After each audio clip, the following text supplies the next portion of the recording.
The Watchtower claims to structure its leadership hierarchy after a model set by a first-century Christian governing body. However, the term governing body does not appear in the New Testament.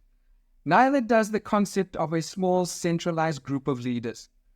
What is the motive of the governing body? Do they really believe they represent Jehovah, or are they after power and money?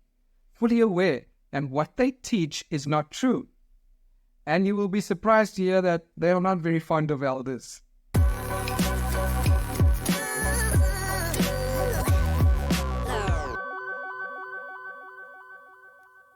What is key to understanding the governing body is to recognize all members spend decades working for the organization, subjected to decades of the same means of indoctrination they now perpetuate.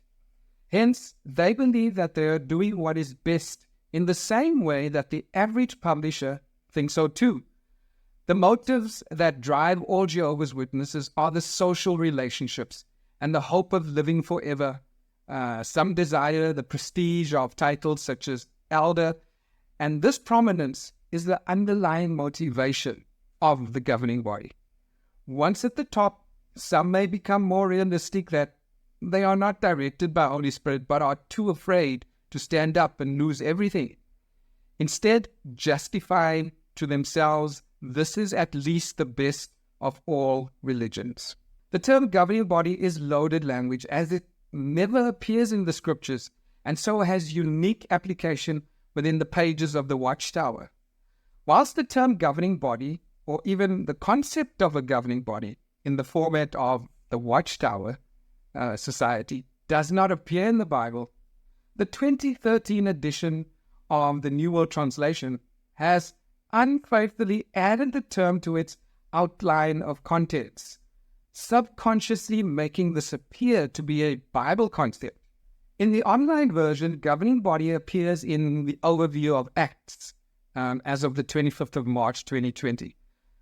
What exactly does the passage in chapter 15 say?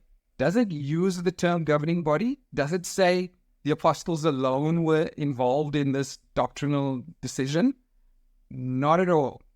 Acts 15 verse 22 and 23 says, "Then the apostles and the elders, together with the whole congregation, decided to send chosen men from among them to Antioch, along with Paul and Barnabas. They sent Judas, who was called Barsabas, and Silas, who were leading men among the brothers.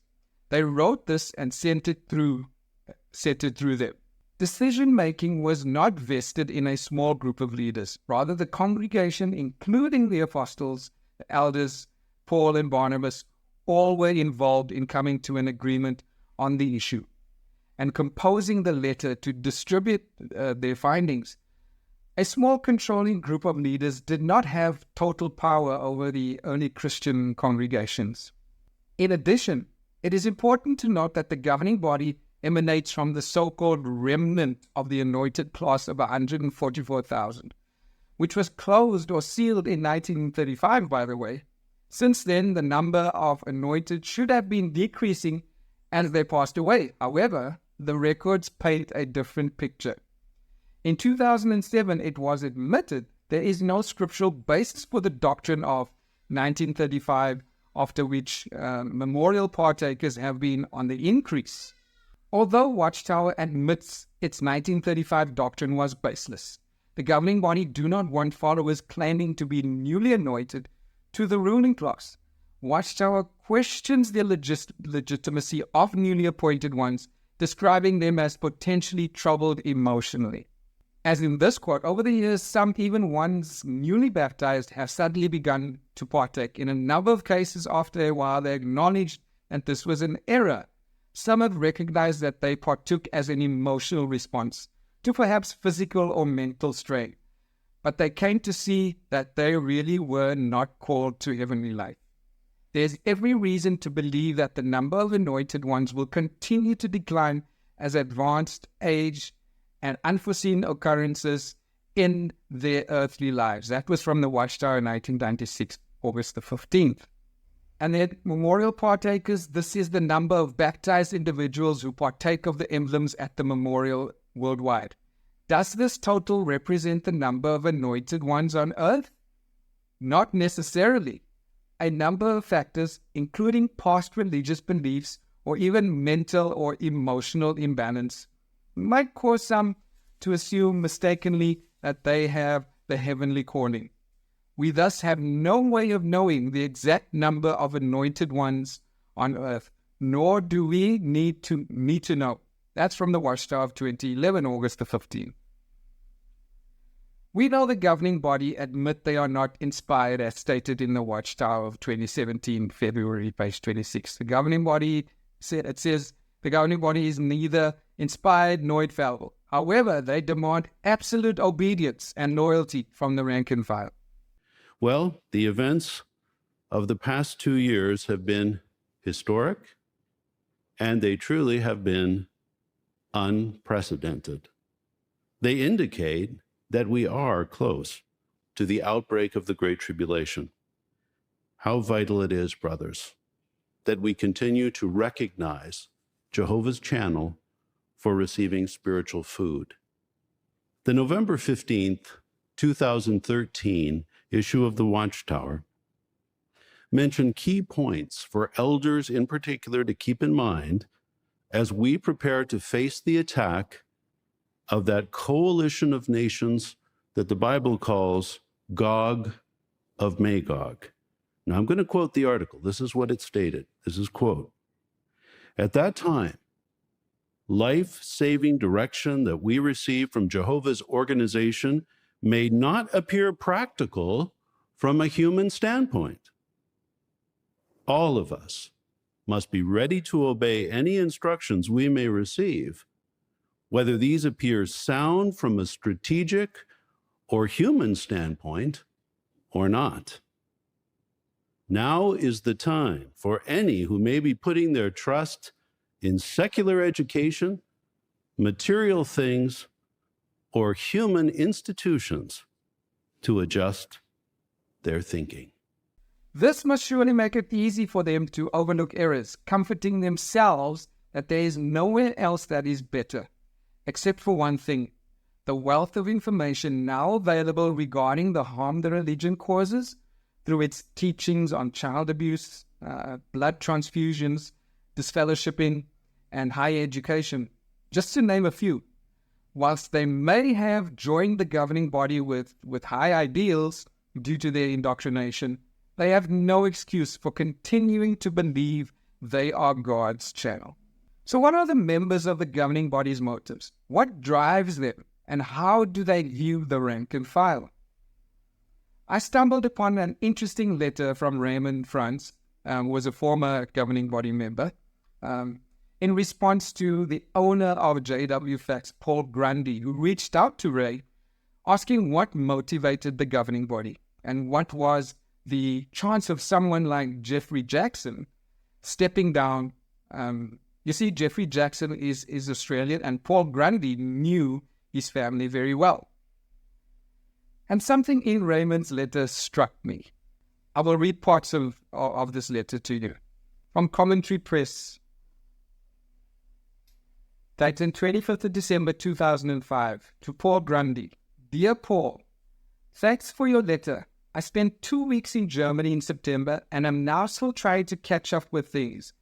You say of Jeff Jackson that he claimed to be in awe of the older governing body members and the great knowledge and energy that they possess. I do not know, of course, to whom he refers, as so many have died since I was there. But with me, it was just the contrary. Almost from the first governing body meeting onward, I was severely disturbed to see how little scriptural knowledge most members manifested. I had expected to witness meetings where God's word played a major part, but it seemed rarely to come into the picture. The same was true with the conducting of the morning discussions at the breakfast table, chairmanned on a weekly basis by a governing body member. With the great majority, their concluding comments were mainly a repetition of Watchtower material with very little or of original thought or research. Very few of them are true students of the scriptures. Virtually none are scholars, my uncle perhaps being the only member who could be viewed in that light. Perhaps one overriding concern as regards any expression that does not hold to the party line stems from fear, for they must realize, even if subconsciously, that their position is weak on many issues. Even here, however, I think that many believe that they are acting to protect the only good religion left on earth. As to their sincerity, then it is, I believe, as to their belief that they are serving God and their belief that the organization they head is superior to all other religious organizations on the face of the earth. In the latter case, I believe they can hold that belief only by being in a state of denial, not allowing themselves to face the reality of the organization's flawed course and seriously flawed record. Whatever their sincerity in their desire to serve God, it has not protected them from a remarkable insensitivity to the disillusioning effect of their failed apocalyptic predictions on the membership, the weakening effect it has on their confidence in the reliability and worth of the scriptures. I doubt that the reason for the secretive authoritarian nature of the organization's leadership can be reduced down to any one of two factors. Knowing the men, I have no question that some, such as John Booth, George Gangas, and others, simply believed somewhat blindly that the organization is God's sole channel. They seem to have no other motivation. Others manifested a degree, greater or smaller, of ambition and concern for prestige. Only a few displayed some measures of willingness to act in a harsh manner reminiscent of inquisitional times. Among the governing body members as a whole, there was not great excitement about the 1975 predictions. As shown in Crisis of Conscience, they did express a measure of concern as to the possibility of disillusionment, and one meeting described. But in other respects, it was almost as if they were bystanders, watching what went on, but not feeling directly involved or responsible. This degree of detachment was not unusual and illustrates the effect of being an elite body. Anyone who holds the view that someone, myself for example, could have worked from within to effect a fundamental change is laboring under an illusion. Had they been there, they would realize that to attempt that could only lead to eventual isolation and rejection. It would be beating the air with no worthwhile results. I too am sure that financial wealth is not the motivating force for by far the majority of the governing body members. Not that their circumstances in many cases are not far superior to those of ordinary wage-earning persons, for they basically live a life free from any of the burdens and concerns that most people face in life. They are able to travel far more than most persons would think of doing. Their lodging and the services they receive are such as would require a very high salary if obtained by persons of the world. Yet it remains true that this is all contingent on their remaining where they are and what they are, since generally they hold no property in their own name. My personal feeling is that the strongest force is their devotion, even reverence, for the concept of organization and of the Watchtower organization's claim to being exclusively God's channel, serving virtually as the vicegerent of Christ on earth, so that when the organization speaks, actually when its leadership speaks, it is as if it were the voice of God when it acts or makes rules. It is as if Christ the King were acting and ruling. And this is where it gets interesting. Raymond goes on to say, their opinion of elders in general was not high. The only persons whose opinions and viewpoints seem to carry some weight are those individuals who held positions on branch committees and perhaps some of the district overseers. There were elders whose views are received with respect, but generally these are men who were personal and perhaps long-time acquaintances of certain body members, or men who are persons of wealth. An example being Dallas Wallace, who lived, now deceased, in the Atlanta area, and who for many years acted as agent in the purchase of major real estate by the society. He was a multimillionaire as a result of a business he developed. He was also a basically balanced person, but completely wedded to the organization. I believe the books contains a brief quotation from him. Essentially, the likelihood of a member taking an open stand in favor of recognizing that only Christ has the right to act as the leader and guide and judge of his disciples is remote. The great majority manifest a feeling like that described at John 12, verse 42 and 43, and the prospect of losing their high position weighs heavily in their motivation, not a lack of intelligence. Sincere regards, Ray. To summarize, Ray identified that, number one, even if they admit their position is weak on many issues, they feel they are protecting the only good religion left on earth. Number two, they are strongly devoted to the concept of organization. Number three, whilst financially comfortable, financial wealth is not the motivating force, as they do not accumulate money, though it may hold them in the role, as they would leave with nothing to their name, as what happened to Raymond Franz. And number four, prestige, prominence, and power is a forceful attraction, and the prospect of losing their high position weighs heavily in their motivation. But what struck me is that Raymond Franz said that their opinion of elders in general was not very high. There were elders whose views and opinions they respected, but these were men who were longtime friends and acquaintances of the members of the governing body. Now, can you imagine what their view of the ordinary rank-and-file members are? So it does not matter what the motive was or has become for each member of the governing body.